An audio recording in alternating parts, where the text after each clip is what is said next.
Okay, so we are going to be, let's see, kind of figure out how to start this all over.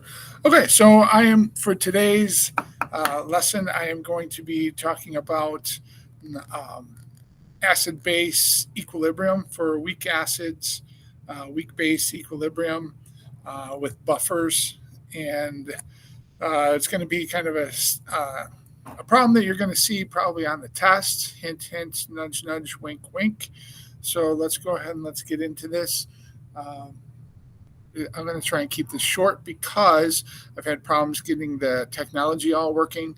So I don't have much time, but then I will be setting up. Uh, so I think I want to do entire screen. Here we go. I'm going to set this up, share, and then there we go. Okay, so the problem that we have is we have trimethylamine. Trimethylamine is a base. Trimethyl meaning it has three methyl groups, CH3 groups. That has the nitrogen, so that's how you got the three methyl groups. Each carbon is bound to the nitrogen as well as three hydrogens. So that's where we get the name trimethylamine, means that it has nitrogen, like amino acids, they have nitrogen in them. And then we have this is the Kb. And so since it's a Kb and it's 6.4 times 10 to the negative 5, we know that that has to be a weak base. So automatically the first thing you should do is set up this kind of equation.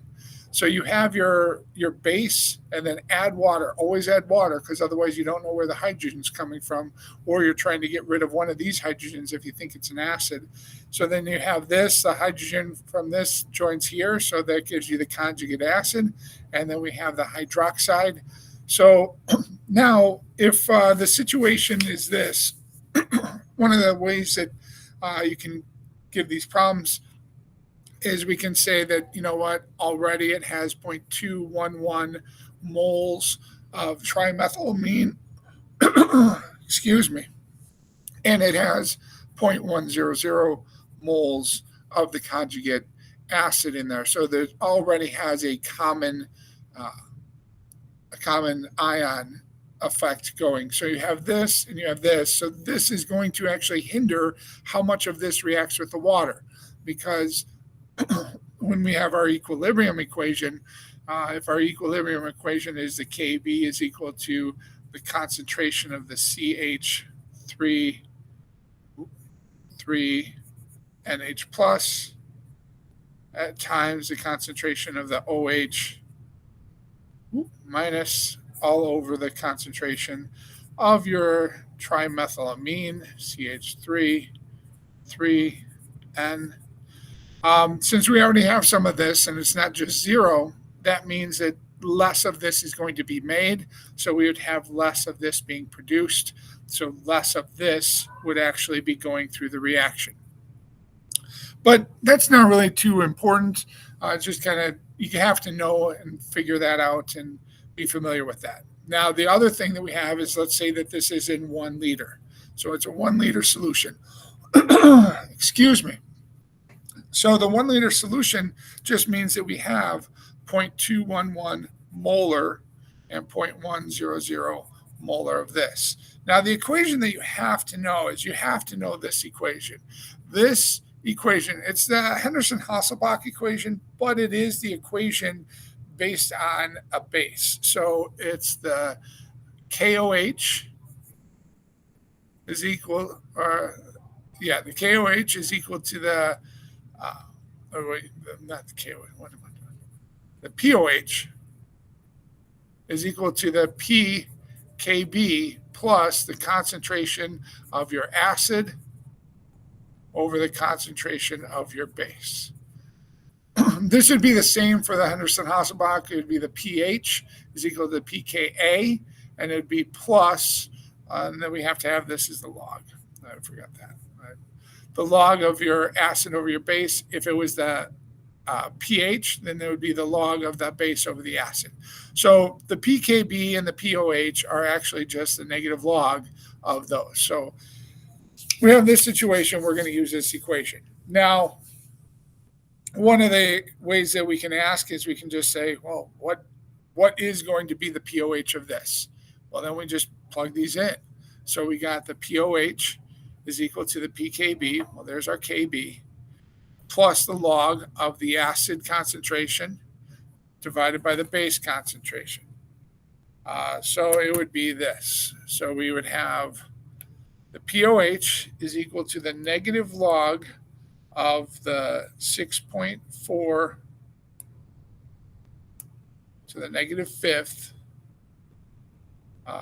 plus the log of the acid, which is 0.100, divided by 0.211. What happened? Oh, I didn't put the, okay. Negative log, it's not doing what I thought it was just going to do. Negative log of the 6.4 to the exponent negative 5. And then parentheses, you need the parentheses there. I didn't have the parentheses. Plus the log of 0.1 divided by 0.211. And you can see that the number is going to be 3.869537571. So 3.87. So that pOH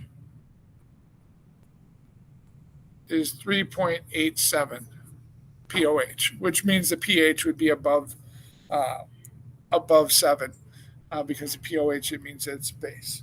Now, one of the problems is if we add, or I think the problem that I gave people is, hey, I want this pOH to be, I want the pOH to be 4.00. So if I want the pOH to be 4.00, how much acid would I have to add to that to bring the pOH up to 4.00? Because it's 3.87 right now with the situation, but I want it to be 4. Now, you got to realize that when you add the base with the pOH or add an acid with the pOH, then it actually goes up. So it's kind of the opposite of the pH. So since I want this to be higher than this, then I have to know that I am going to have to add the acid. So how much acid are we going to add? And the key that I am also going to say is that I want to know how many milliliters of a 0.350 molar of our acid do I want to add in. Okay, so since I want to do this and I want to figure this out, I have to set up my equation. It's going to be the same equation, although now what I have is my pOH is 4.00, and that's equal to, the pKb. I got to find out what the pKb is. I didn't figure that out. So negative log of 6.4, second button, double E to the negative 1 is, the pKb is just going to be 4.19. So the pKb comes out to be the negative log of 6.4 times 10 to the negative 5, and that gives me 4.19. So that is going to be here, 4.19.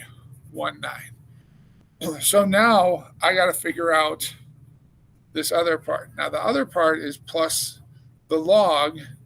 Now realize that down here is the concentration of my base. The concentration of my base is 0.211 molar. It actually, I'm going to get rid of this because I don't really want all that. You got to start thinking about this as 0.211 moles per 1 liter. And this up here is going to be 0.100 moles over 1 liter. Now that gave us the 3.87 because we had more of our base than our acid, so that brought it down further to the 3.87. But we want to add some of this. So understand that this is this plus what we want to add. We want to find out how many moles we want to add into that. So this X is going to be moles. Now, this is 1 liter. Now we're adding a volume. So we're adding some number here, some number of milliliters. But yeah, we're also adding the same number of milliliters down here. So since you have these both the same, you can kind of cancel those out, which means that this is just going to be 0.211 moles. And up here is going to be 0.100 moles plus X number of moles. So let's go ahead and let's get rid of this. So we're going to get the 4.19 over on this side. So 4 minus 4.19 is negative 0.19 is equal to the log of this over this. Now I want to get rid of the log. So I am going to get rid of that log. So I am going to type in, let's see, in my calculator, I want to get rid of the log. So I'm going to hit the second button and then log. That's the 10 to the X, like the second button, log, and that gives us 10 to the X to this power. So 10 to the negative 0.19. And that gives me 0.65429. So 2 sig figs, 0.65 is equal to, and this is going to be 0.100 plus X over 0.211. Now, it's just algebra from this point. 0.211, I got to multiply that on this side. So I'm just going to multiply it by that times 0.211. And that gives me 0.100 plus X, and this is going to be 0.13623. So we get 0.14 is equal to 0.100 plus X. Well, now I got to get rid of the 0.100, so this becomes 0.04 is equal to X. So I need 0.04 moles of X. Now I wanted to know how many milliliters of this I needed to add to the, or needed to add. This is moles. This is not milliliters. So now I got to go ahead and I got to take 0.04 moles. And I want to convert that into milliliters. So there's 0.350 moles is 1 liter. 1 liter is 1,000 milliliters. So 0.04 divided by 0.350 times 1,000 is equal to 114.28. Looks like just comes out to 100 milliliters. It's actually a little bit more, but with the rounding, it comes out to 100 milliliters. So that's one of these problems. The next problem, I do not have time to do that now, so I will be uploading that video. I'll be doing it like tomorrow. So there we go. I hope, let's see, stop sharing. And let's see. I hope that actually helped. What is this? Okay. I hope that helped. I hope that makes some sense. And look for the next video. And now I have to find how to stop. I forgot. Thankfully, I forgot how to do all this. Okay. Look for the next video. The next video is we are going to kind of take the same idea, same situation. You got to understand that log of the acid concentration over the base and milliliters and stuff like that. And I will show that next video next and get that uploaded. Thank you.